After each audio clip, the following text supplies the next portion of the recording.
ಅವ್ರೆ ಸರ್ ಕುರಿಗಳನ್ನ ಸಾಕಿದೀನಿ ಅಂತಂದ್ರೆ ಹೌದು ಸರ್. ಕುರಿಗಳ ಬಗ್ಗೆ ಒಂದ್ ಸ್ವಲ್ಪ ಮಾಹಿತಿ ಕೊಡಿ. ಸರ್ ಇದು ಕುರಿ ಟಗರು ಸರ್, ಇವು ಟಗರು ಎಲ್ಲ ಟಗರು ಟಗರು ಸರ್.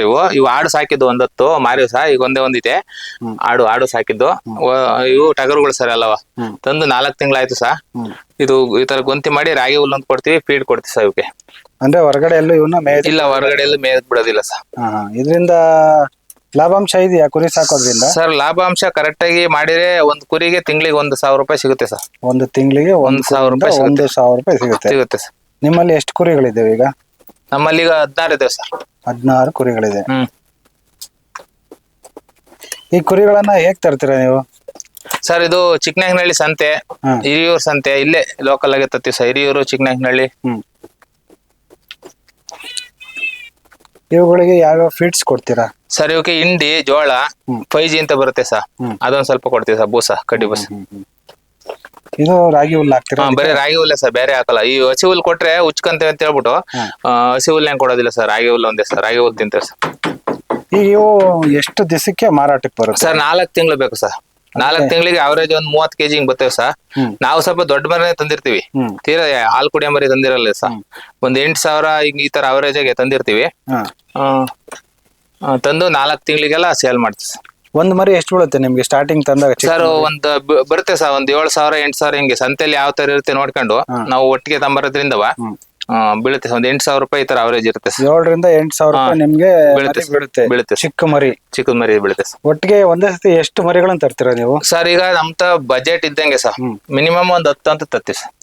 ಸಂತೆಗಳಿಗೆ ಹೋಗಿ ತಗೊಂಬತ್ತೀವಿ ಸರ್. ಇದು ಎಳಗ ಅಂತಾರಲ್ಲ ಮೀನ್ಗಡೆ ಸರ್? ಅವು ಸರ್ ಎಳಗ ಅಂತ 2 ಇದಾವೆ ನೋಡಿ ಸರ್. ಅವು 2 ಇದಾವೆ ಸರ್. 2 ದೊಡ್ಡವು. ಅವು ಒಂದ್ 80 kg ತಗೋ ಬರ್ತವೆ ಸರ್. ಒಂದ್ ವರ್ಷ ಹಿಂಗ್ ಸಾಕಿದ್ರೆ ಆ ವೈಟ್ ಇದಾವಲ್ಲ ಸರ್, ಅವು ಎಳಗ ಅಂತ.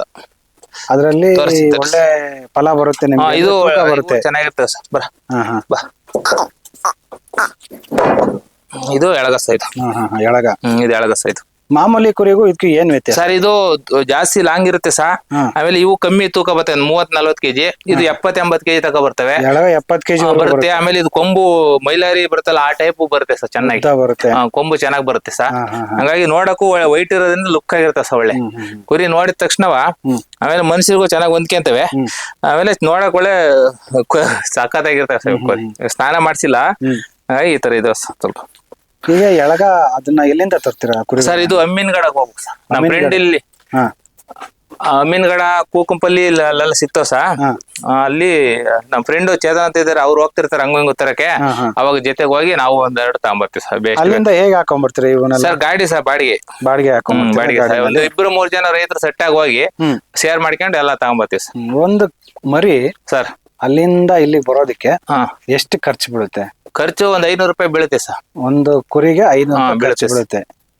ತಗೊಂಬಂದು ನೀವು ಎಷ್ಟು ತಿಂಗಳು ಸಾಕ್ತೀರಾ ಅವನ್ನ? ಸರ್ ನಾವು ಒಂದ್ 5-6 ತಿಂಗಳು ಸಾಕ್ಬೇಕು ಸರ್. ಅವು ಹೆಂಗ್ ಬರ್ತವೆ ಹಂಗೆ 4 ತಿಂಗಳು 4 ತಿಂಗಳ ಮೇಲೆ ಅವರೇ. ಸ್ವಲ್ಪ ದೊಡ್ಡ ಮರಿ ತಂದ್ರೆ 3-4 ತಿಂಗಳಿಗೆ ಬರ್ತೇವೆ ಸರ್. 3 ತಿಂಗಳಿಗೆ ಬರ್ತವೆ.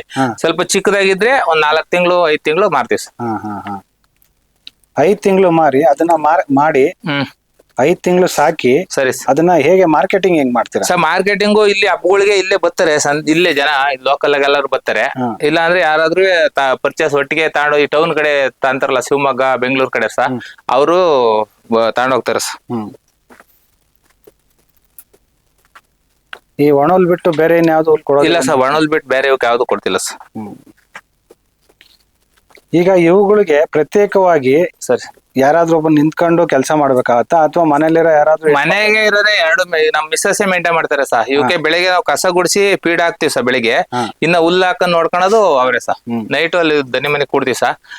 ಇದಕ್ಕೆ 2 ಟೈಮ್ ಒಣಲ್ ಕೊಡ್ತಾರೆ ಸರ್. ಬೆಳಿಗ್ಗೆ ಒಂದ್ 10 ಗಂಟೆಗೆ ಒಂದ್ಸಲಿ, 2 ಗಂಟೆಗೆ ಒಂದ್ಸಲಿ, ಬೆಳಿಗ್ಗೆ 6 ಗಂಟೆಗೆ ಒಂದ್ಸಲಿ, ಸಂಜೆ 6 ಗಂಟೆಗೆ ಒಂದ್ಸಲಿ ಫೀಡ್ ಸರ್.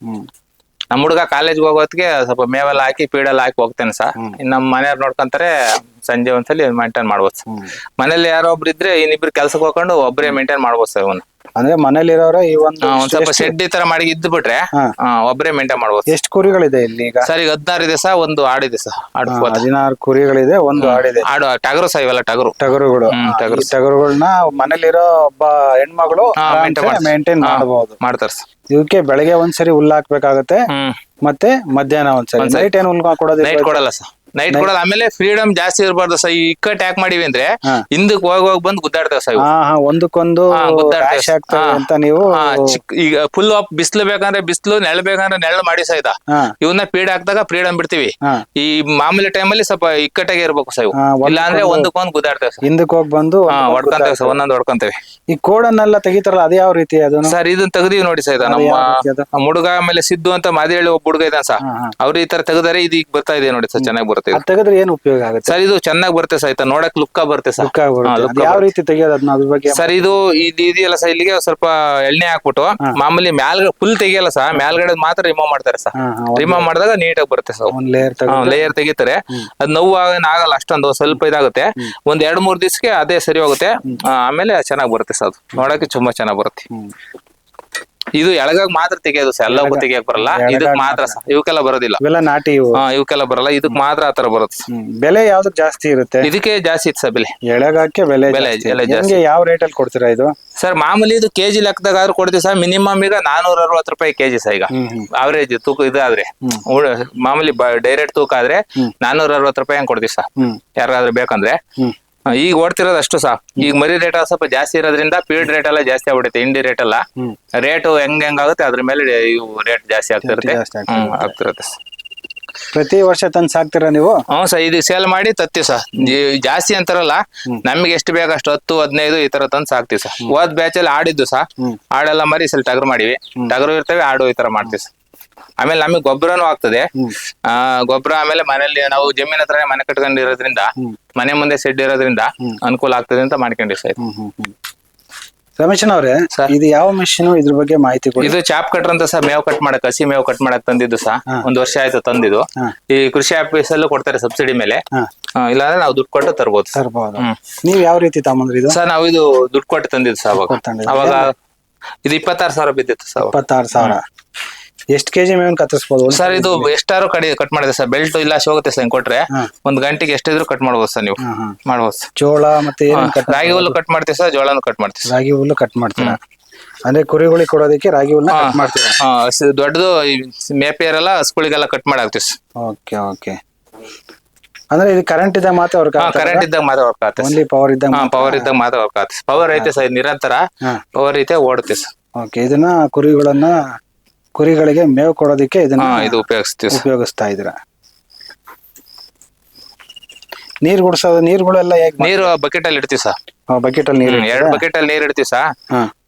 ಇರ್ತೇವೆ, ನೀರ್ ಕುಡಿತೇವೆ ಸರ್. ಬೇಕಂದ್ರೆ ಕುಡ್ಕಂತೇವೆ. ಕುಡ್ಕಂತೇವೆ ಸರ್. ನೆನ್ನೆ ಮಳೆ ಚೆನ್ನಾಗ್ ಬಂದಿರೋದ್ರಿಂದ ಸ್ವಲ್ಪ ತ್ಯಾವ ಆಯ್ತು ಅಷ್ಟೇ. ಈ ಪೆಡಕ್ ಸಿಸ್ಟಮ್ ಎಲ್ಲ ಮಾಡ್ತಾರೆ ಸರ್. ಅದು ಇನ್ವೆಸ್ಟ್ಮೆಂಟ್ ಇದ್ದರು ಮಾಡ್ಕೋಬಹುದು. ನಾವು ಇನ್ವೆಸ್ಟ್ಮೆಂಟ್ ಜಾಸ್ತಿ ಹಾಕಿಲ್ಲ, ನೆಲದಲ್ಲೇ ಮಾಡಿದ್ವಿ ಸರ್.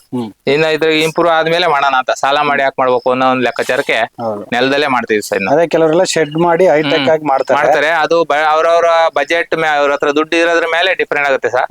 ನಾವೀಗ ನೆಲದಲ್ಲೇ ಸಾಕ್ತಿದ್ವಿ ಸರ್. ಈಗ ನೆಲದಲ್ಲೇ ನೆಲದಲ್ಲೇ ಮಾಡ್ತೀವಿ ಸರ್. ಹೈಟೆಕ್ ಮಾಡಿ ಅದು ಕೆಳಗಡೆ ಎಲ್ಲ ಅದರ ಒಂದು ಗೊಬ್ಬರ ಕೆಳಗಡೆ ಬೆಳಗ್ಗೆ ಪ್ಲಾಸ್ಟಿಕ್ ಎಲ್ಲ ಮಾಡ್ತಾರೆ. ಅದು ಇನ್ವೆಸ್ಟ್ಮೆಂಟ್ ಹಾಕ್ಬೇಕು ಫಸ್ಟ್ 2 ಲಕ್ಷ 3 ಲಕ್ಷ. ನಾವು ಅದು 2 ಲಕ್ಷ 3 ಲಕ್ಷ ಹಾಕ್ದಂಗೆ ಮರಿನ ತಂದು ಹಿಂಗೆ ಸಾಕ್ತಿದ್ವಿ.